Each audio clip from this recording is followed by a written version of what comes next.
Hi guys! For today's vlog, naisipan ko nga buksan na itong aking naipon sa pag-YouTube.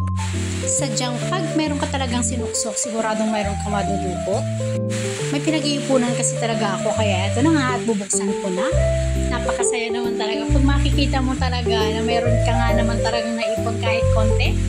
Wala na nga kung magkano itong naipon ko. So, isi-share ko na lang din kung ano ba talaga yung aking mga napundar sa pagkukontent ko dito kay YouTube. So, 4 na buwan nga din pala akong pinasahod ni YouTube. Pinatapos ko lang yung nagawa ng asawa ko doon sa aming bakod. Kalahati pa kasi noon na hindi pa natapos dahil kinulang nga yung aming pera. Then, ayan, si YouTube pala ang sagot para matapos namin yung aming pabakod. Kaya natapos ko yung half ng bakod namin. Tapos, mayroon pang bonus, nagka-gate pa kami nang wala sa oras.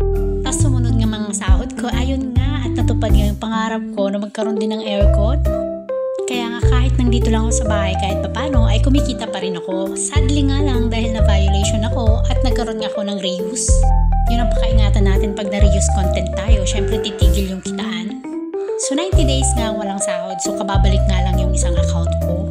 Pero nagka-violation man, at least meron napuntahan talaga yung sinahod ko dito kay YouTube. So ayan guys, alam niyo ba kung magkano tong naipon ko? 22,700 yung naipon natin. Yun lang guys, ipon-ipon na din kayo.